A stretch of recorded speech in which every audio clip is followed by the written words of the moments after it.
Dans ce résumé de Manuabel, je me suis retrouvé dans le livre que j'avais écrit, devenu le fils cadet le plus gâté de la puissante famille Jiang, et mon frère, que même les domestiques pouvaient maltraiter sans pitié, est aussi le héros de mon histoire. C'est qu'en le voyant de mes propres yeux, j'ai enfin capté à quel point les détails tragiques, que j'avais zappés en quelques lignes, étaient cruels pour un gamin. Depuis ce jour, le cadet des Jiang ne se laissait consoler par personne. Il reconnaissait juste son frère. À la fête du premier anniversaire du petit dernier des Jiang, le bébé dodu a évité bijoux, antiquités et tableaux posés devant lui, et avec ses bras et jambes potelés, il s'est mis à ramper avec détermination dans une direction. Son petit corps bougeait maladroitement, entouré d'adultes prudents, les yeux pleins de tendresse et d'inquiétude, le laissant explorer le monde avec indulgence. Ce bébé, c'est moi. J'ai évité tant bien que mal meubles et colonnes, et j'ai rampé jusqu'à un coin discret où j'ai enfin attrapé un bas de pantalon. Avec effort, j'ai levé la tête et souri, montrant 2 rangées de gencives lisses. Frère, grand frère, je t'ai eu. C'était un gamin de seulement 5 ans, avec un corps maigre qui en faisait à peine 3, vêtu d'une chemise blanche bien coupée mais trop grande, les épaules vides, incapable de tenir ses fringues. Ses chaussures en cuir étaient neuves, on voyait qu'il les avait presque jamais portées, avec un grand vide au talon. Je me suis accroché à ses jambes avec peine, affichant un sourire innocent et pur, balbutiant des sons de bébé. Le gamin a baissé la tête et m'a regardé froidement, l'apathie dans ses yeux est devenue profonde et sévère. Ce regard, ça ne devrait pas appartenir à un enfant. J'ai eu un frisson, c'est flippant, à 5 ans déjà avoir une présence aussi oppressante. Il s'appelle Julien, à la base Julien, mais il a changé de nom pour éviter les ragots. Un gamin dont le nom n'est même pas une bénédiction, il est aussi le héros de ce résumé de Manuabel, le mal principal d'un roman de vengeance dans le monde de la haute société. Un passé mélodramatique, une enfance misérable, un caractère de fer et un talent fou, de l'ombre à l'ascension, affrontant les méchants, se vengeant de ses ennemis, bâtissant pas à pas son empire commercial et atteignant le sommet. Une histoire cliché. La mère de Julien était à la base la petite servante des Jiang, mais elle est tombée follement amoureuse du fils aîné des Jiang. Dans un accès de folie, elle a utilisé des méthodes ignobles comme le droguer pour coucher avec le fils aîné des Jiang. À ce moment-là, le fils aîné des Jiang préparait joyeusement son mariage avec la femme qu'il aimait, et après l'incident, il s'est mis dans une colère noire. La petite servante n'avait rien, elle a été expulsée de la famille Jiang blessée, incapable de s'installer en ville, et a dû fuir loin. Le mariage s'est déroulé comme prévu, très heureux et parfait. La petite servante est devenue un petit accident que personne n'a jamais évoqué. Jusqu'à 2 ans plus tard, quand il est réapparu à la porte des Jiang avec l'enfant dans les bras, ouvrant une fissure dans le mariage heureux de ce jeune couple. Pour le fils aîné des Jiang, ce gamin était la preuve humiliante qu'il avait été trompé et manipulé par ses domestiques. Pour Madame Jiang, une femme en quête de perfection, ce gamin était une épine plantée entre elle et son mari, lui donnant la nausée à chaque fois qu'elle le voyait. On peut imaginer à quel point la vie de ce gamin dans la famille Jiang était misérable. La rancune des adultes retombait inévitablement sur ce gamin innocent. Jusqu'à ce que des années plus tard naisse le cadet des Jiang, Maxime, qui porta l'enfance tragique de Julien à son paroxysme. La méchanceté des enfants est encore plus cruelle que celle des adultes. Sous l'indulgence consciente ou non des adultes, Maxime est devenu déchaîné, et son harcèlement. Les abus ont marqué toute l'adolescence de Julien, jusqu'à ce que le héros se lève et s'émancipe de la famille Jiang. Bien sûr, comme dans tout bon résumé de Manuabel, ses origines ne pouvaient pas être si simples. Oui, Julien n'est pas le fils biologique des Jiang. Le pauvre enfant biologique est mort le jour où les résultats du test de paternité sont tombés. Julien n'est qu'un bébé abandonné utilisé comme remplaçant. Son vrai père est un magnat de la tech, ce qui sera un soutien clé pour son futur business. Après que le héros ait atteint le sommet mondial, Maxime est mort de la pire façon, bras et jambes cassés, abandonné sur un bateau de pêche puant et humide, ses membres pourrissants et pleins de vers, luttant jusqu'à la mort. En y pensant à ça, j'ai eu un frisson dans le dos parce que maintenant je suis Maxime, le petit dernier de la famille Jiang, celui qui à la fête du premier anniversaire a attrapé son frère. Après ce jour-là, chaque fois que mon frère fronçait les sourcils, son petit visage devenait tout rouge à force de pleurer, impossible de le consoler. Même quand il avait faim et que son ventre était vide, il refusait de prendre le lait. À moins qu'il voie son frère, là, le petit trésor arrêtait de pleurer, son appétit revenait, et même sans aide, avec ses petites mains aux articulations comme des lotus, Il attrapait la tétine, et avec ses deux petites jambes appuyées sur le biberon, il suçait avec un plaisir fou. Timidement, j'ai lâché un rot de lait, et j'ai regardé le gamin sans expression à côté du berceau, tendant ma petite main au doigt tout fin pour attraper la manche de son vêtement. La froideur et le mépris dans ses yeux ont brillé un instant, mais il ne s'est pas éloigné. Il voulait juste éviter qu'il y ait trop de serviteurs dans la pièce. Avec courage, j'ai essayé de me faire son ami, balbutiant des sons de bébé que j'arrivais à peine à prononcer. Heureusement, je suis arrivé à temps, tout pouvait encore changer pour inverser l'enfance tragique de Julien et sauver mon destin fatal. Je veux pas aller à l'école. Je veux pas être séparé de mon frère. Je m'accroche aux jambes de Mémine en faisant un scandale sans raison. Après plusieurs années, mon jeu est impeccable. Jouer le petit enfant ne me pèse pas du tout. Et je regarde mon frère avec des yeux suppliants en pleurant. Comparé à il y a quelques années, le gamin a grandi, il est plus fort, et ses vêtements lui vont juste comme il faut. Il a discrètement repoussé ma main et m'a dit d'une voix douce, « Maxime, on n'avait pas dit hier que tu te tiendrais bien, que ton frère viendrait te chercher après l'école. » J'ai pincé les lèvres, tentant d'insister. Moi, il a froncé les sourcils, impatient, et moi, retenant mes larmes, j'ai changé de tactique aussitôt. Alors, frère doit venir me chercher. Mémine a hoché la tête. Triste, je lui ai fait un signe d'au revoir. Salut frère. J'ai respiré enfin, soulagé, quand je suis monté dans la voiture avec le serviteur. Pas pour rien qu'il est mon protagoniste. À cet âge-là, l'autorité qu'il dégage parfois est vraiment intimidante. Même si je me donne à fond, laissant mon frère manger les bonnes choses d'abord et jouer avec les trucs marrants avant moi, m'efforçant de jouer le rôle du gosse gâté et chouchouté. La suite de ce résumé de Manoa BL continue dans la prochaine partie pour découvrir comment le destin de ses frères va changer. Il garde toujours une distance polie. Parfois, quand il en a marre, il change d'expression et me fait peur. Et moi, je fais l'idiot pour l'éviter. À force de trop dépendre de mon frère, les parents Jiang ont dû changer leur stratégie d'abandon envers Mémine, lui permettant d'être à mes côtés et au moins de ne pas le maltraiter au quotidien. Maintenant, je vois que le Maxime original était aussi un personnage dur, qui ne se laissait pas impressionner par les grands et pouvait même être cruel avec eux. Je suis entré à la maternelle avec une expression solennelle, m'efforçant de gagner des petites étoiles rouges et profitant de chaque occasion pour chercher les compliments de mon frère. Il y a encore du temps, faut y aller étape par étape. Juste au moment où j'allais sortir du terrain de basket, Victor m'a attrapé par le col de la chemise. « Où tu cours comme ça ?» Je l'ai repoussé d'un geste. « Lâche-moi, je m'en vais. » Victor était pas content. « On vient à peine de commencer quelques rounds. Tu veux partir sans décider qui gagne ? J'ai déjà réservé pour ce soir. On avait dit qu'on finirait pour aller manger ensemble, mais lui, il collait trop, alors j'ai dû le pousser. « Dégage, j'ai des trucs importants à faire. » Victor fronça les sourcils, avec un ton ni froid ni chaud. « Quoi ? T'as déjà une copine ?»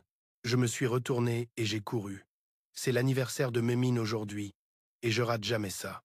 Mémine, devenue adulte, a commencé à étendre son propre empire commercial, s'éloignant tôt du contrôle de la famille Jiang. Grâce à mes années de soutien sans relâche, sa relation avec la famille Jiang n'a pas été aussi conflictuelle que dans l'histoire originale. Sur le siège conducteur d'une voiture noire devant l'école, un homme porte un costume sombre bien taillé, avec des mèches de cheveux noirs tombant sur son front. En voyant ce visage, mon radar d'admiration pour mon frère s'est activé automatiquement, c'était devenu un réflexe conditionné. Je me suis jeté vers lui. « Frère !» Mémine s'est tourné pour m'attacher la ceinture, ses doigts ont effleuré ma tempe, et d'une voix basse il a dit « Tu cours tellement vite que t'es déjà en sueur. » J'ai bu un peu de l'eau qu'il m'a donnée, et j'ai dit comme d'habitude « Je voulais te voir vite, si Victor m'avait pas retenu. » J'ai trouvé la main de Mémine posée sur le volant, et je lui ai tapoté doucement. « Victor ? Un nouveau pote ?» J'ai hoché la tête. « Il est pas mal au basket, juste un peu moins bon que moi. On dirait que Maxime s'est fait plein de nouveaux potes. Il aura sûrement plus le temps pour son frère. » Il regardait devant lui, parlant comme si c'était banal.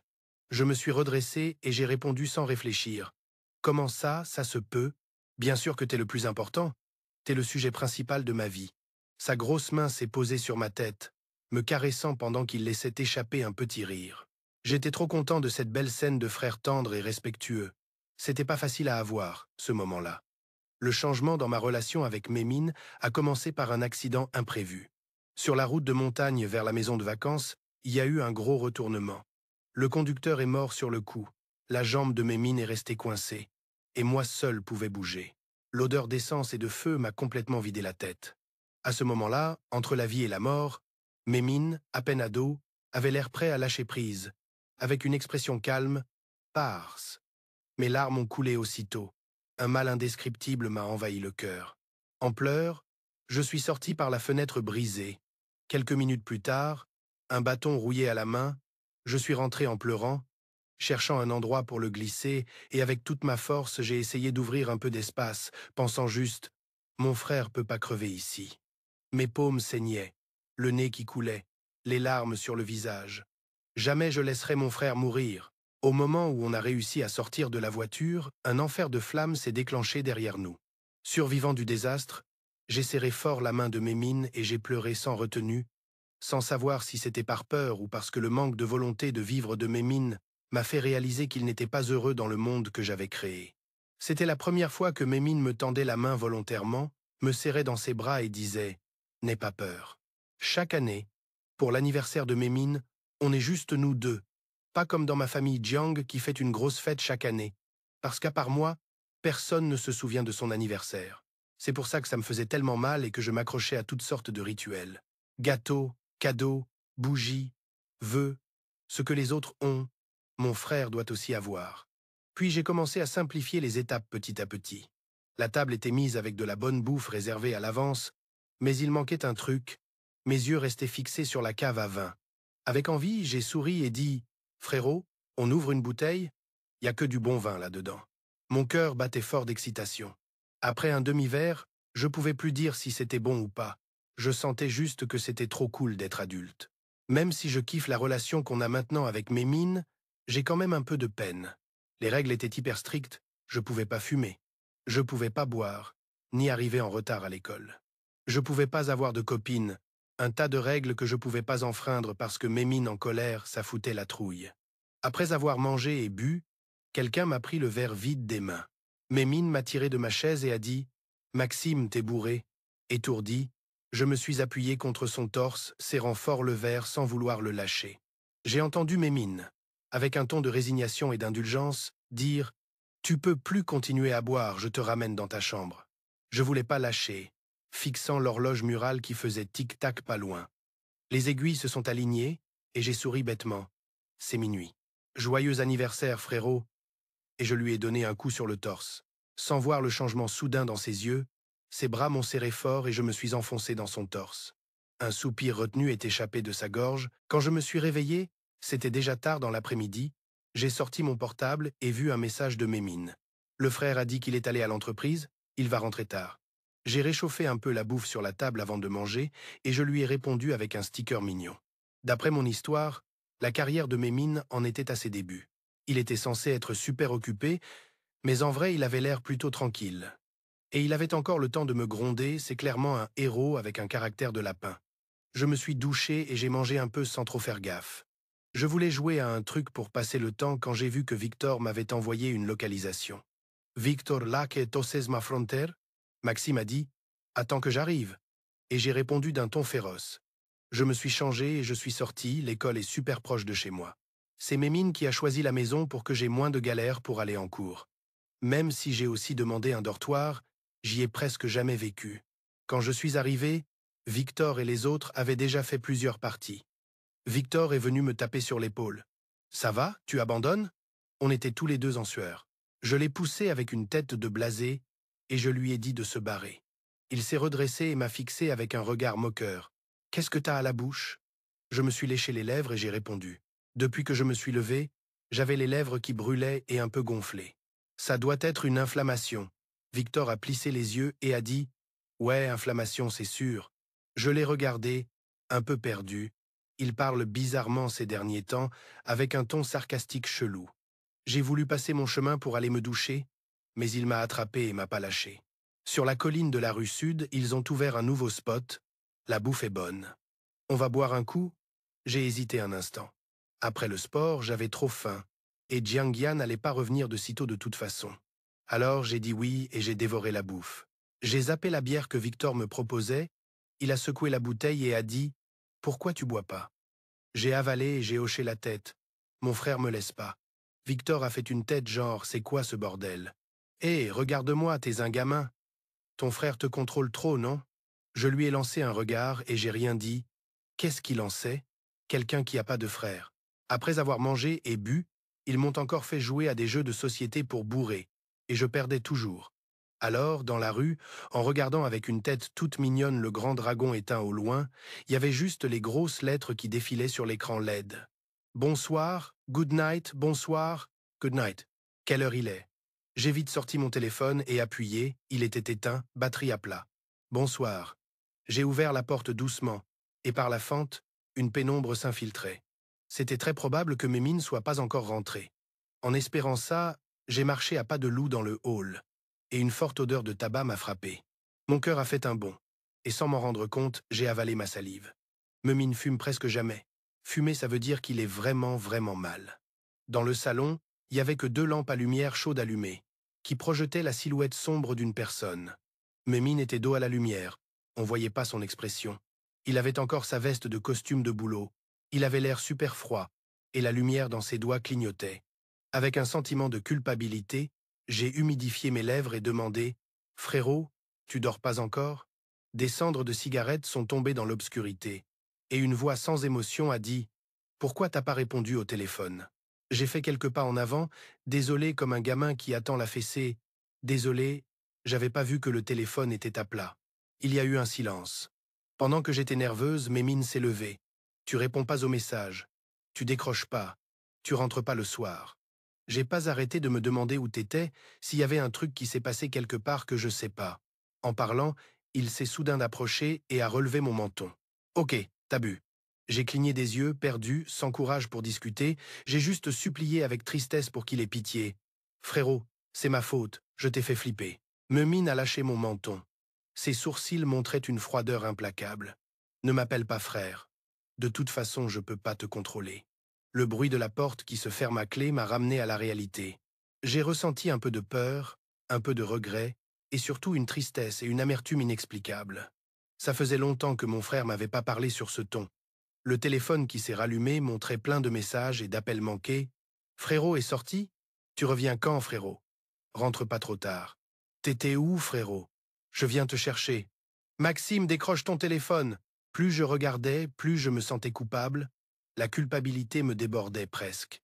J'ai balancé le téléphone et, énervé, j'ai enfoui ma tête dans l'oreiller. Mémine se fâche rarement vraiment, mais quand c'est le cas, c'est dur de le calmer. Je regardais distraitement les nuages noirs dehors, depuis la salle.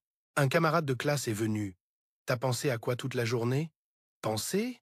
En vrai, j'étais inquiète, à me demander comment calmer Mémine. Ça faisait déjà 2 jours que j'avais vu personne. Je me suis allongé et j'ai demandé « Si ton frère était super fâché contre toi, tu ferais quoi ?» Le gars sourit largement. « C'est facile, si t'es en colère, tu te bats et voilà. » Me battre? Et si je perds la vie?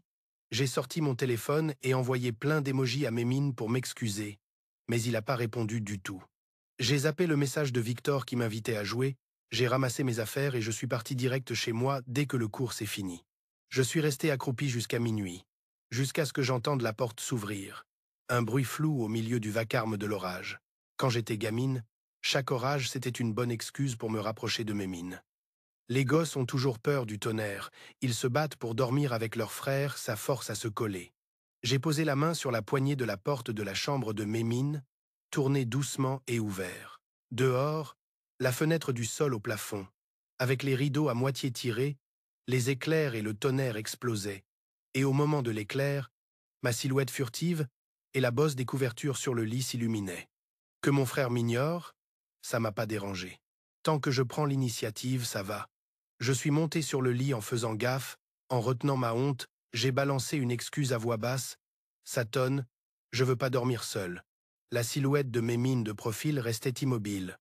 On aurait dit qu'il dormait. Mais un gars aussi alerte était sûrement réveillé. Je me suis approché doucement. Frérot, je peux dormir avec toi ce soir? Il n'a pas répondu, mais il m'a pas arrêté non plus. Comme une chenille courageuse, je me suis collé à lui, posant la tête doucement sur son dos comme quand on était gosse, sans faire de bruit. Je prends ça pour un oui, j'ai dit en tendant le pied pour accrocher son pied froid. Au contact de sa peau tiède sous les couvertures, c'était hyper confortable, alors j'ai collé tout le pied. Je me sens comme une sangsue, collée au dos de Mémine, me tortillant sans arrêt, peu importe à quel point je dors profondément, je dois toujours me réveiller. Finalement, Julien s'est retourné. Les éclairs dehors, accompagnés du fracas du tonnerre, éclairaient son visage, avec ses sourcils froncés et ses yeux profonds et sombres. Pendant des années, j'ai jamais osé le regarder droit dans les yeux, comme s'il cachait un truc dangereux. Je suppose que c'est le charisme du héros. J'ai levé la tête et souri pour lui plaire. « Frérot, t'es plus fâché ?» Mémine a soufflé froidement. « Fâché? Ça sert à quoi que je sois fâché ?» J'ai décidé d'agir vite et j'ai joué la carte de la mignonne. « Ça sert, ça sert. T'es trop génial, j'écoute toujours ce que tu dis. Frérot, t'es plus fâché, s'il te plaît? Ces jours-ci, je mange pas, je dors mal. Et tu me parles même plus. » Une supplication mêlée à des plaintes, j'en avais rien à foutre de passer pour une ridicule. L'important, c'était que mon frère aille bien. Mémine a un peu flippé. Sa respiration est devenue irrégulière. Après un moment, sa grande main a attrapé ma nuque. « Fous pas le bordel? Je veux pas que ça arrive encore. » Le frère gâté a hoché la tête à toute vitesse. Pour éviter les embrouilles défiant la famille Jiang, j'ai choisi d'étudier l'art. Les tâches lourdes et sales de gérer l'entreprise, je les laisse à mon frère. Chaque année, notre fac organise une expo des meilleures œuvres. En fan total de « lécher le cul du frère », le thème de mon œuvre, c'est la fraternité. J'ai envoyé l'invitation à Jiang Yan direct, mais ces temps-ci, il est super occupé. Il aura être pas le temps de venir. J'ai pris des photos sous tous les angles, j'ai checké les photos sur mon portable et me suis préparé à les partager avec Mémine. « C'est ton œuvre ?» J'ai levé les yeux et vu Victor, en veste noire, penché sur mon travail. « Tu vas la vendre ?» J'ai eu un blanc un instant et répondu « C'est un cadeau d'anniv pour mon frère, c'est pas à vendre. Après l'expo, je vais lui offrir. » Victor m'a lancé un regard en coin et a soudain dit « Que je sache, la famille Jiang a qu'un fils, non? Alors, c'est qui ce frère dont tu parles tout le temps ?» En fait, l'identité de Jiang Yan est pas publique. Peu de gens connaissent les détails. J'ai regardé la photo envoyée avec succès et répondu « Pourquoi tu veux savoir autant ?» Victor a haussé les épaules. « C'est une blague, je veux juste mieux te connaître. » Du coup, il traîne autour de moi toute la journée. Il a même osé m'accompagner au dîner du club. J'ai frissonné sur le trottoir. L'automne est là et les nuits sont devenues super froides. Victor s'est approché et a dit « Allez, je t'accompagne. » J'ai secoué la tête. « Merci, j'attends mon frère, il va passer par ici. » Victor a fait une tête d'incrédulité. « Maxime, t'es toujours pas parti de chez tes parents ?» Il bâilla, les yeux embués de larmes et la voix fatiguée. « Ça te regarde pas. » Il cacha son sourire moqueur et soudain, il effleura le coin de mon œil avec la main, souriant doucement. « T'as l'air d'un gamin. » Mes cils tremblèrent 2 fois. Sans avoir le temps de réagir, j'entendis un sifflement strident. Une voiture noire glissa, la fenêtre à moitié baissée laissait voir le profil anguleux de Mémine. L'atmosphère dans la voiture était tendue. Je regardais Mémine, nerveuse, qui restait impassible et voulut briser la glace. « Frérot, t'as déjà mangé ?»« C'est qui, lui ?» Je me retournai et compris enfin de qui il parlait. « Victor? Il est du même club que nous, on joue souvent ensemble. » Après ça, il se tut à nouveau. Je suivis Mémine dans la maison, sans piger pourquoi, même si je l'avais calmé, l'ambiance avait changé d'un coup. Au moment où ils fermèrent la porte d'entrée, Mémine se retourna brusquement. Sa silhouette grande me bloquait dans le hall. Je demandai, un peu hésitante, « Qu'est-ce qui se passe ?» Mémine parla lentement. « J'aime pas que tu sois si proche de Victor. » En parlant, il fit un pas en avant. Je sursautai un peu et levai la main pour l'arrêter comme si je voulais bloquer un danger inconnu et heurter doucement la porte de l'armoire. Il continua. « Ou plutôt, j'aime pas que tu sois trop proche de qui que ce soit. » Je répondis confuse. « Frérot, je comprends pas ce que tu veux dire. » Il se pencha, les yeux pleins d'un désir agité. « Tu comprendras, Maxime. » Ma tête était un vrai bazar. Idiote. Je le laissais faire ce qu'il voulait, jusqu'à ce que ses lèvres chaudes et humides envahissent sans limite. La corde de la raison se brisa et mes mains et pieds commencèrent à trembler. Ça fait pas partie de l'histoire que j'ai écrite. Je suis pas en train de me retrouver dans un fanfic, si? Je le repoussai fort, effrayé et perdu. « Mémine, t'es fou! On est frères. » Il me tenait encore, comme s'il refusait de me laisser le moindre espace pour esquiver ou fuir. Sa voix était calme et autoritaire. « Si Maxime a ce problème, t'inquiète pas, Copetine et moi, on n'a aucun lien de sang. » Un frisson me traversa le cœur. Il le savait déjà? Le scénario semblait s'accélérer. Depuis quand il savait? Et quand est-ce que ses sentiments pour moi avaient commencé? Ma tête était en vrac. Il frottait mes doigts tremblants et dit calmement « T'es pas peur? Fuis pas non plus. Maxime, tu m'appartiens. Personne peut changer ça. » Après ce jour-là, j'ai pas mis un pied hors de cet appart au dernier étage. Il coupa tout contact avec le monde extérieur, aucune porte ni fenêtre s'ouvrait sans sa permission. J'ai protesté, rebellé, abandonné, supplié, mais rien n'y fit. Des bruits dehors, Mémine était revenue. Je me cachais sous les draps, en faisant semblant de dormir, j'entendis ses pas s'approcher, le matelas s'enfonça, et aussitôt il me souleva avec la couverture. Je paniquais, rougis, luttais pour sortir des draps, mais il me tenait fermement, impossible de bouger. Des baisers serrés couvrirent mon visage, je tournai la tête vite pour les éviter, mais il mordit mon lobe d'oreille. Je hurlais de douleur. La voix froide de Mémine résonna. « T'as rien mangé de la journée? Trop de soaps et tu fais la grève de la faim ?» Je rougis à ces mots, je savais que c'était une idée débile, mais je savais pas quoi faire d'autre.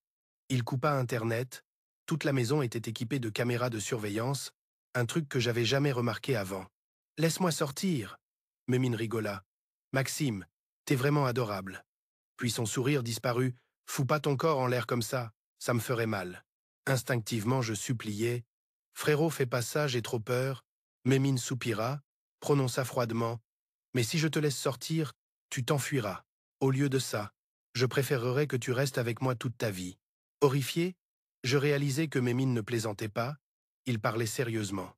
J'ouvris la bouche sans savoir quoi dire. Après avoir parlé, Mémine me lâcha, se leva et balança un téléphone noir sur le lit, disant d'un ton indifférent « Si ça sonne, décroche ». Puis il fit demi-tour et sortit. Le téléphone sonna aussitôt, j'hésitai un instant, puis décrochai. La voix au bout du fil dit « Chérie, c'est maman ». Je raccrochai et Mémine entra avec un plateau repas. Je le regardai fixement, même si je connaissais déjà la réponse, je demandai à voix haute « T'as attaqué la famille Jiang ?» Mémine a posé le plateau et m'a regardé. « Maxime, je veux pas que tu te fasses mal. » On s'est regardé, j'ai fait genre que je comprenais pas et j'ai baissé la tête en signe de reddition. J'ai faim. La bouillie douce et crémeuse est descendue dans ma gorge, me faisant réaliser que ne pas avoir bu une goutte de toute la journée, c'était complètement débile. Chaque nuit, Mémine me forçait à dormir collé à lui. Ses bras serraient ma taille et mon ventre, sa poitrine brûlante, sa respiration étouffante et ce désir impossible à ignorer. Sa main descendait le long de ma taille, j'ai fermé les yeux, effrayé. « Frère, non, je t'en supplie. » Sa grande main caressait doucement mon dos. « Maxime, tu dois apprendre à accepter ça. Je vais pas attendre longtemps. » Après toutes ces années, je considérais Mémine comme un grand frère. Mais les choses n'avançaient pas comme je l'espérais. Peut être que depuis le moment où je suis devenu Maxime, tout a commencé à dérailler. Chaque jour, j'étais perdu, sans savoir comment faire face à Mémine. Quand je voulais pas affronter, je fuyais. Je parlais moins et je savais que la patience de Mémine touchait à sa fin. Il refoulait son amour débordant, ce qui me rendait de plus en plus nerveux sans savoir quand il allait perdre le contrôle. J'ai lâché le contrôle du jeu et j'ai regardé la tempête qui tombait sans arrêt depuis plusieurs jours. On a entendu du bruit à l'entrée, il était revenu. Puis un bruit sourd d'un truc lourd qui tombe et personne n'est rentré pendant un long moment.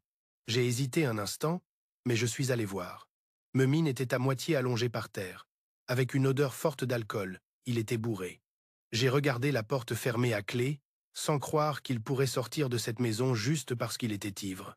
Je me suis baissé pour l'aider à se relever, mais quelqu'un m'a tiré en arrière. Tout a tourné, Mémine m'a plaqué au sol et a scellé mes lèvres avec les siennes aussitôt.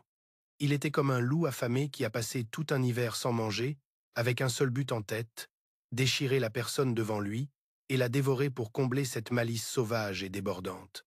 Je ne pouvais pas parler, je n'émettais qu'un sanglot plaintif. Mes mains étaient attachées au-dessus de ma tête, immobiles, enveloppées de chaleur, la raison sur le point de craquer. Jusqu'à ce que mon pantalon soit arraché d'un coup sec, j'ai tremblé violemment, tout mon corps a frissonné. J'ai lutté comme un fou et pleuré, effrayé. « Frère, non, ne me fais pas ça, tu peux pas me faire ça !» Mémine a serré ma mâchoire fort, sa voix rauque et déterminée. « Maxime, je t'ai déjà dit, tu dois accepter tout ça, y a pas d'autre option. » Je l'ai regardé droit dans les yeux, les siens se sont durcis aussi, et j'ai crié désespéré. « Mémine, je te déteste !» En entendant ça, les pupilles de Mémine se sont contractées, comme si la bête féroce avait trouvé un point faible sous la peau, paralysant tous ses mouvements. Je sais pas combien de temps ça a duré, il m'a lâché, s'est levé en titubant et a attrapé la poignée de la porte. Maxime, depuis que t'étais gosse, la phrase que tu disais le plus, c'était « Frère, je t'aime beaucoup. J'ai toujours voulu garder cet amour rien que pour moi, le cacher et le garder pour moi seul. Maintenant, je vois que je peux plus avoir cet amour. » Memine parlait calmement, comme si la frénésie et la perte de contrôle d'avant n'étaient qu'une illusion. La ferveur dans ses yeux s'est peu à peu estompée, devenant vide. Il a ouvert la porte et a dit « Tu peux partir. » J'ai oublié comment j'ai dévalé les escaliers en courant, en pyjama tout en désordre et pantoufles aux pieds. Je suis sorti en courant de la maison, me suis mis sous la pluie et j'ai arrêté un taxi au hasard. Juste au moment où j'allais ouvrir la porte de la voiture, j'ai regardé en arrière. Ce grand bâtiment froid avait l'air particulièrement lugubre sous l'orage électrique. Les lumières du dernier étage n'étaient plus allumées. Les souvenirs terrifiants d'avant sont remontés dans ma tête, me ramenant 10 ans en arrière. Mémine, à 15 ans, dans un moment de vie ou de mort, m'avait dit la même chose. Parse. La même calme, la même sensation étouffante. Je pouvais pas dire si les gouttes qui coulaient sur ma joue étaient de la pluie ou des larmes. Si je pars, je peux retourner chez la famille Jiang. J'ai papa Jiang, maman Jiang et mes grands-parents. Ils m'ont toujours aimé. Mais lui, il n'a que moi. Si je pars, il restera seul. Est-ce que quelqu'un fêtera son anniversaire? Est-ce que quelqu'un lui préparera des cadeaux? Que ce soit maintenant ou dans l'histoire originale, mon frère a toujours été seul. Le chauffeur a klaxonné avec impatience. J'ai lâché la poignée de la porte et je suis retourné au point de départ, vaincu. Mémine était assis à l'entrée, comme s'il n'avait pas bougé d'un pouce. Il m'a lancé un regard et a demandé « Pourquoi t'es revenu ?» Cette expression, c'était la même que quand j'étais gosse, que je lui tirais sur le pantalon en le regardant de haut, tout engourdi et calme. Maintenant, avec la même expression, il me regardait de haut. Et ce sentiment, c'était comme un couteau bien aiguisé qui se tordait dans mon cœur. J'ai secoué la tête perdue et en tremblant, j'ai tendu la main pour l'attraper. Je sais pas, frère. J'ai trop peur, peur de ce que tu me fais, c'est pour ça que je veux fuir. Mais quand je pense à partir, je me sens tellement triste que j'arrive plus à respirer, tellement triste que j'ai l'impression de mourir. Je sais pas quoi faire. Des larmes ont roulé sur mes joues. Frère, qu'est-ce que je dois faire? Mémine a serré ma main, avec une force qui aurait pu écraser mes os. Soudain, il m'a attiré contre sa poitrine et j'ai entendu qu'il disait « T'aie pas peur ». Après être retourné à l'école, la vie semblait redevenir normale, sauf pour Victor, qui était super énervé. « Qu'est-ce qui t'arrive ces derniers temps? Tu réponds pas à mes messages, tu décroches pas le téléphone et tu disparais. » Il m'a dit ça avec inquiétude. « Qu'est-ce qui se passe? T'es pas malade? T'as perdu beaucoup de poids. » J'arrivais pas à l'expliquer. Je pouvais pas dire « Rien, c'est juste que mon frère me force. » Même s'il s'inquiétait pour moi, il avait déjà vu l'avenir. Ce salaud de Victor a de mauvaises intentions, vaut mieux rester loin de lui. Dès que le cours s'est fini, j'ai filé en courant. C'était la première fois que j'allais dans l'entreprise de Mémine. Un assistant m'a emmené à la salle de repos, où il y avait de la bouffe, des boissons et plusieurs jeux. J'ai attendu un moment, super ennuyé. J'ai pas vu Mémine, alors j'ai voulu sortir faire un tour. Quand j'ouvrais la porte à moitié, j'ai entendu une conversation dehors. « Sœur Su, c'est qui ce jeune? C'est toi qui l'as amené en personne? » « Le frère de Monsieur Jiang. »« Waouh, le boss Jiang a un frère, et en plus il est trop beau. » Baisse la voix. « Tout le monde doit se souvenir de sa tête? » Ouais. J'ai décidé que c'était mieux de pas sortir me montrer. Je me suis affalé sur le canapé. Ma relation avec Meng Min semblait la même qu'avant, sauf que maintenant il veut m'embrasser et me serrer dans ses bras quand ça lui chante. Chaque nuit on dort ensemble, et rien que d'y penser, mes joues chauffent. C'est pas pareil qu'avant. J'ai tiré fort sur le cordon de la capuche de mon sweat, de plus en plus, jusqu'à ce qu'il ne reste qu'une fente pour voir. Dans cette fente est apparue la silhouette de Mémine. Il portait un bonnet cosplay de poisson globe, et il a sorti ma tête de la capuche. J'ai su que j'avais encore fait une connerie, alors j'ai vite changé de sujet. « T'as fini la réunion ?» Mémine s'est assis et m'a pris dans ses bras. « Oui, mais aujourd'hui je pense que je vais rentrer un peu tard. Maxime peut rester ici avec son frère ?» J'ai répondu « Non, et toi non plus tu me laisseras pas partir. » J'ai dit ça à voix basse. Mémine m'a embrassé et a ri doucement.